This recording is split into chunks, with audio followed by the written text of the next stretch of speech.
Hello fellow bibliophiles and welcome back to Blatantly Bookish. So today I have a rather large book haul for you guys, except for that these books are not new. They were taken from my parents' house. They're books I've owned for a very long time in most cases and have just not gotten a chance to mention much on this channel because they lived at my parents' house. But recently we got some new bookshelves and I thought it was high time to bring them over to our apartment. So I have a lot of books to show you and talk to you about today, and even though they're not exactly new, they feel new to me because I haven't seen them in so long. So hopefully they'll all fit on my bookshelves, and I will go ahead and give you a tour of the books. I've got two bags, or rather one bag, one box. This is very heavy and is the first bag, and then we have this lovely box of books. So grab a cup of tea or a nice snack and join me for all of the books. So a lot of these books are books that I studied in college and have just been sitting around my parents' house, and a lot of them are also children's books or old favorites of mine from my childhood that were also sitting around my parents' house. So let's get started. So the first books will come as no surprise to you. They are some Jane Austen books. Now I do have all of Jane Austen's novels on my shelves currently, but I don't have the copies that I used in school when I was studying her. So I've got Persuasion, Northanger, Abbey, and Sense and Sensibility. These three are the only ones I did study at school, and they are full of my notations, and they have lots of dog-eared pages with my favorite passages when I was studying them critically. So it's really exciting to have these on my shelves, and they'll be joining their Jane Austen counterparts. Another book I read for school is Notes from Underground by Fyodor Dostoevsky. This book is so small but so powerful. It's about an unnamed narrator, and it's basically a character study of this man who is, in my opinion, the ultimate anti-hero. He's this tormented soul who's alienated from society, and it's fascinating to learn about him and his character. And this book, I actually confused the protagonist of this book with Raskolnikov from Crime and Punishment. So it's a really interesting compare and contrast if you've read Crime and Punishment to also read this book. I'm excited because it's full of all my notations, and it's so slim that perhaps I can read it again in the near future. And the next book I read not once but twice for school, and that is Frankenstein by Mary Shelley. Now, I absolutely love this book. It is a gothic exploration of what it means to be human, and it paved the way for our current day horror genre. It's a really interesting look at what it means to be human, and also plays on anxieties of science and progress at the time. So I really do want to reread this one, even though I've already read it twice. And I think I should also organize these Post-its because, let's face it, they are kind of ragged and all over the place. Now I have some pretty books that are not school-related.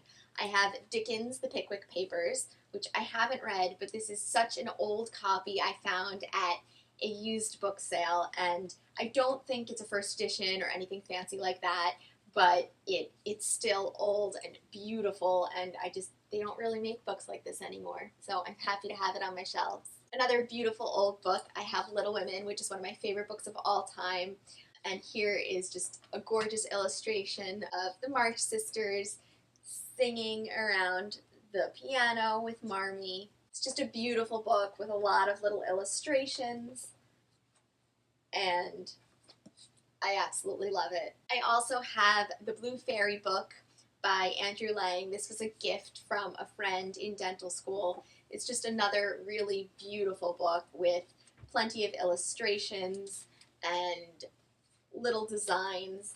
Plus, it's a fun book full of fairy tales. I did read this one, and I enjoy it, particularly like the back illustration. And then I have a pretty copy of David Copperfield, a nice, sturdy hardback. It reminds me of a library book, so this one will be fun to read when I finally get around to reading David Copperfield. I actually started an audiobook version of David Copperfield in the car recently, but I decided that I would like to stop that and read it in its physical form because I was zoning in and out and not able to follow the plot. via audiobook. It's not the book's fault. I was driving, and I do need to focus on my driving. And then I have two books that go together, The Tao of Pooh and The Day of Piglet.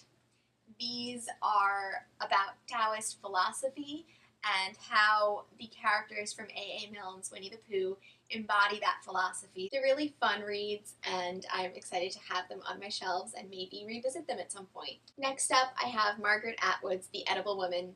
I have not read this book, but I have heard it compared to Han Kang's The Vegetarian, which I did read. I'd be curious to know if you guys have heard of this book, what you think of it, if you'd recommend it. I'm not married to having it on my shelves, but I should probably read it at some point. I picked it up for a reason, and I was interested in it at one point. So yeah.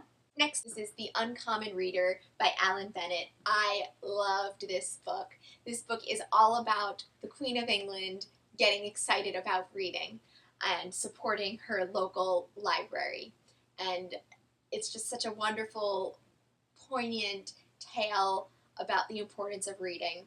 And I posted it to death.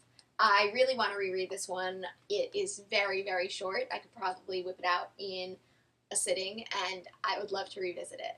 I also have The Great Gatsby by F. Scott Fitzgerald. Now, I never read this book in school, and this book is often quoted as the great American novel. I thought it was good, but not great. I don't appreciate this book as much as most people do. It's been a while since I read it, so I don't quite remember all my critiques of it, but I think it was in the characterization and how I just didn't feel connected to any of the characters. I love the idea of this book. It takes place in New York, and that makes me really excited, but it's a book about very shallow, superficial characters who I just don't care about reading. That being said, I should probably give this book another chance, and that is why it stays on my shelves. Now for 4 childhood favorites of mine, I have Shiloh, which I read, I believe, in 3rd grade, and I kept a copy. You know, I remember very little about this book, but I love the dog. From what I remember, it's about rescuing a dog from its abusive owner, and it's about the relationship that a boy has with this dog. So I really should reread a lot of my old childhood literature, especially the books that I still somehow remember, even though it's been years and years since I read them. Another one like that is Bridge to Terabithia. This had such a profound impact on my life as a child. I used to play Terabithia with my brother in the backyard. We'd have our own little imaginary kingdom in the woods, and it was just a spectacular read. This is the first book that I remember that made me sob, and it just had such an emotional reaction with me, and I still remember it to this day. I'm really curious to see if this book holds up to what I remember from my childhood.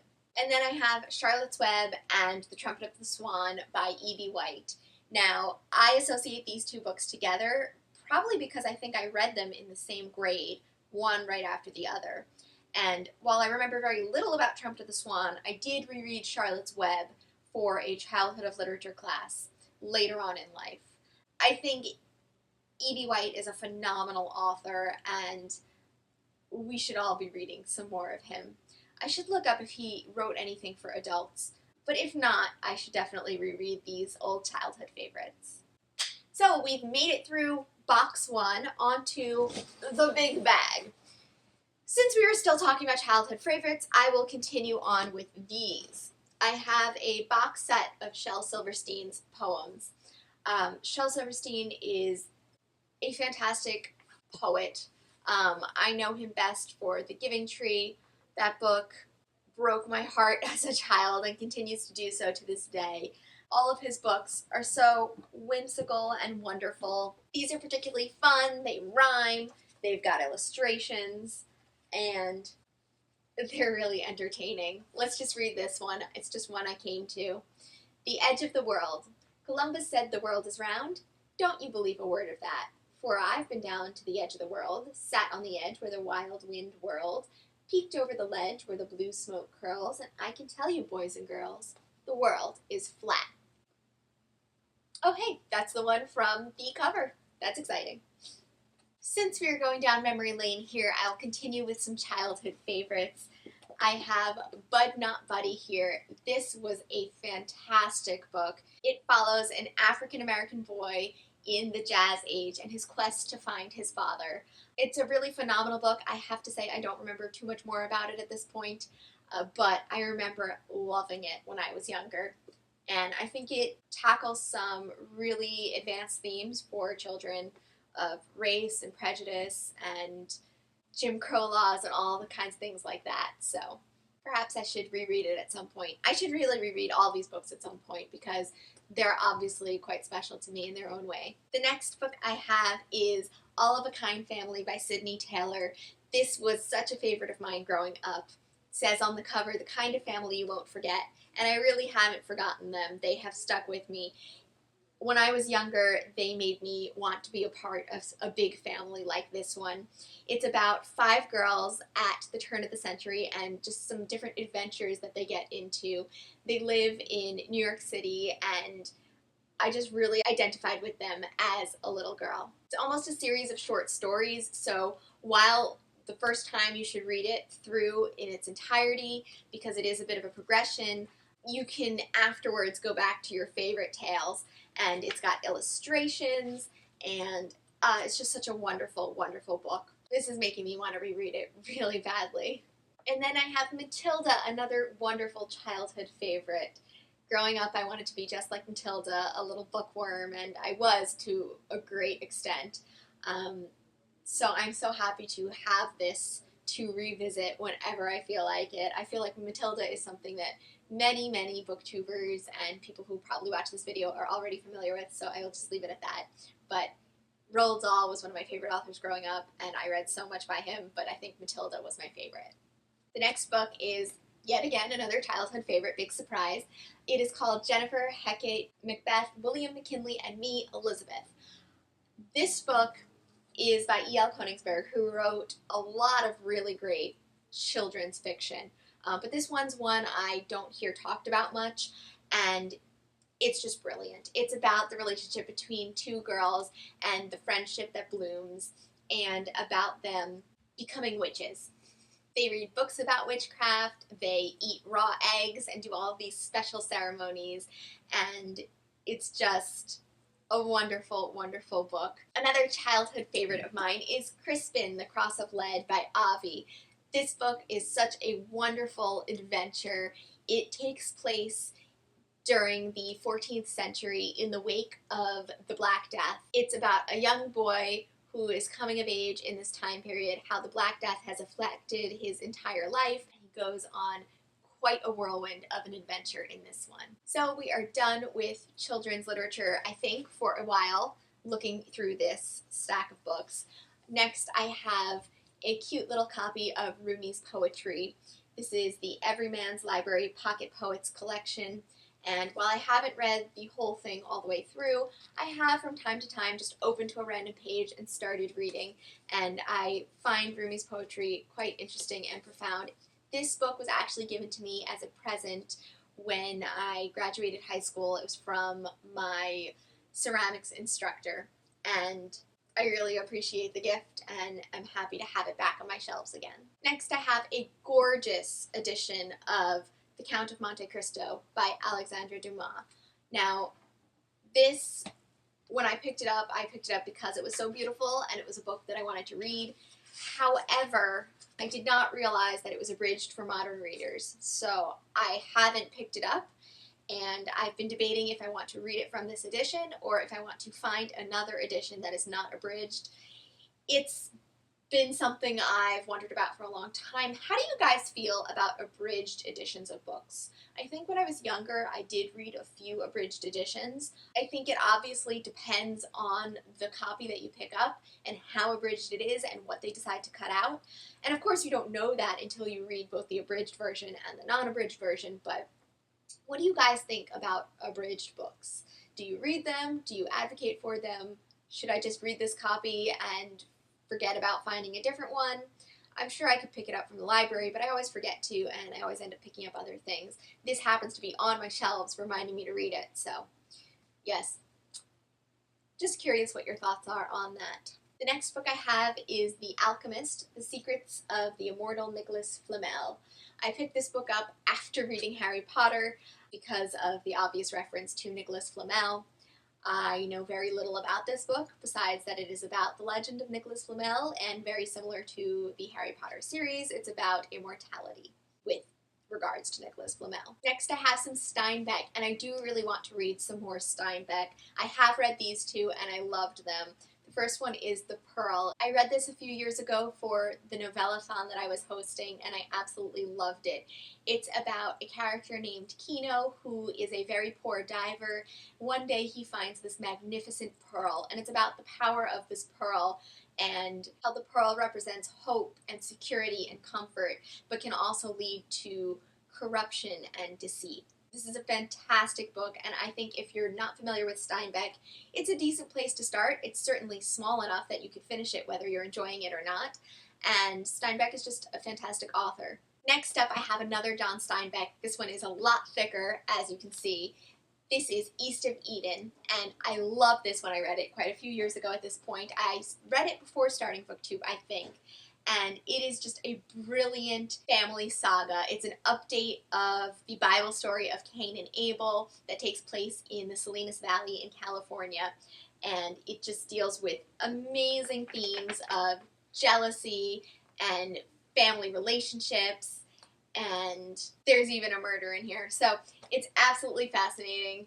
I loved this book. I would love to revisit this book, and I'd like to check out some more John Steinbeck in the future. Next, I have Lady Audley's Secret by Mary Elizabeth Braddon. It is great to have this one rejoin my shelves. I read it years and years ago at school, and it is a brilliant example of Victorian sensationalist fiction. So if you're looking for something to read for Victober, or you're just interested in checking out some Victorian sensationalism, Mary Elizabeth Braddon, and specifically Lady Audley's Secret, is a great place to start. For that same class, I also read Vanity Fair. Sort of. We were only required to read the first half of the book, and so I did. It's actually really funny. You can see where I stopped, and you can see all of the different dog ears beforehand, and then the big post-it that I didn't have to go past. So it's always been something that I considered going back to, that I thought I should actually finish Vanity Fair. I've always been a little confused why we only had to read half of the book first class, but I think it's something I should probably revisit at some point, because Thackeray was one of the most popular Victorian authors. He was up there with Dickens in popularity at the time, and for some reason I feel like modern day society has, for the most part, forgotten about him, except for this book, Vanity Fair. Let me know if you know other books that people talk about with regards to Thackeray, but I feel like this is the only one I've heard mentioned in general. So even though I haven't actually finished Vanity Fair, I do have a second copy of it. I have a really pretty copy that I found for free, actually at school. It has gorgeous illustrations, and some of them are in color, some of them are not. I don't know if you can see all of these, but yes. I'm a little confused why this one is so much thinner than this one, but maybe it's abridged, I'm not sure. Perhaps it's only the first half of the book and I'm not even aware of that. I don't know. If you have any thoughts, I'd love to hear them, because it just amazes me that this one is, what, 300 pages? Okay, 541. That's very different than 300, but that's okay. This one is so much shorter seeming than this chunker over here. Could just be the binding, I don't know, but I can't get rid of this one. It's so pretty, and I can't get rid of this one because it has all my notations in it. And that is how I often end up with two copies of the same book. Next, I have a book that I've read a few years ago now and absolutely loved. That is The Guernsey Literary and Potato Peel Society. This is a book that I do not talk about often enough on this channel, but it is a brilliant, brilliant book. It takes place during World War II, during the Nazi occupation of the Guernsey Islands, which are a part of Great Britain. And it is written in epistolary format, which is very odd for a modern day book, but it does it brilliantly, and has a special place in my heart. I have not seen the movie for this one, but I believe it's on Netflix, and I think I should reread the book and watch the movie at some point. Next, we have another book that I've read and loved, and that is We Have Always Lived in the Castle by Shirley Jackson. This is a particularly dark and strange book, but a wonderful book nonetheless. It's about two sisters, Mary Cat and Constance, who live in their old rundown family home. But their parents and the rest of their family has died, and the town thinks that they did it. The town is afraid of them, and they live in isolation and separation from the rest of their small village. It's a dark, twisted, and wonderful book. Next up, I have Robert Louis Stevenson's The Strange Case of Dr. Jekyll and Mr. Hyde. This is a brilliant book that I've read multiple times. The first time was in high school, actually, and it is one of the first books that I remember critically analyzing. It's a brilliant Gothic tale about a science experiment gone wrong. It's about the respectable Dr. Jekyll and his mysterious and sordid connection with Mr. Hyde, this brute of a man who nobody much cares for. It's a fascinating book, and I absolutely love the cover. For those of you who have read it, you probably understand why. Next, I have Anna Karenina by Lev Tolstoy. This is a book I read for my Russian literature class in school a long time ago, and I absolutely loved it. I don't usually love books about adultery, but it's about a family and other social ties in Russian imperial society. It's about a woman's role in that society and her rather unhappy marriage. The next book I have is How the Garcia Girls Lost Their Accents by Julia Alvarez. It's a bit battered up at this point, and I haven't read it yet even, but I picked it up on the recommendation of eBookTuber, who I can't quite recall at the moment, but their rave reviews led me to pick up the book. It's about 4 sisters from the Dominican Republic who move to New York City and their struggle to assimilate with American society while retaining their Dominican roots. Next, I have Joan Didion's The Year of Magical Thinking. I have not read this book. It is, as far as I'm aware, a stunning portrait of loss and grief, and is not something that I'm ready to pick up right now, but I feel like when the time is right, I want it on my shelves. The next and last book in this very large haul I have here is Jonathan Strange and Mr. Norrell by Susanna Clarke. This book is absolutely brilliant. I am such a fan of it. I'm so happy to have it back in my life, and I think my husband may even want to read it. So I'm glad I brought it back so he can check it out. It takes place during the Napoleonic Wars in England. However, it takes place in an alternate reality where magic exists and is in fact dying out. And there is this one magician, Mr. Norrell, who dazzles people with his magical talents. However, his entire world is changed when another magician appears on the scene, and that is Jonathan Strange. And the two have very different philosophies on magic, what magic should be, and how it should be used. So it's about this dangerous battle between these two magicians that also takes place within the larger battle of the Napoleonic Wars. It's written like a Victorian novel. It's fascinating, brilliant, and I believe there's also a Netflix series for it, which I have not watched. So I would love to reread this at some point, but it is quite an endeavor to read it. It is quite a chunky book, but I absolutely loved it. So that is all I have for you today. That was quite a lot. I hope all of these books do fit on my shelves. I did get new shelves, but still it's quite a lot of books, and I also have a few Christmas books that I got for the holidays that I'd like to see on my shelves as well. So please let me know if you've read any of these books, if you love any of these books, if you have any recommendations of what to read next based on these books. Please feel free to mention anything about what I've discussed today. How do you feel about abridged or unabridged books? And how do you feel about owning multiple copies of the same book? Please let me know in the comments down below. And until next time, I look forward to seeing you in another video soon. Bye!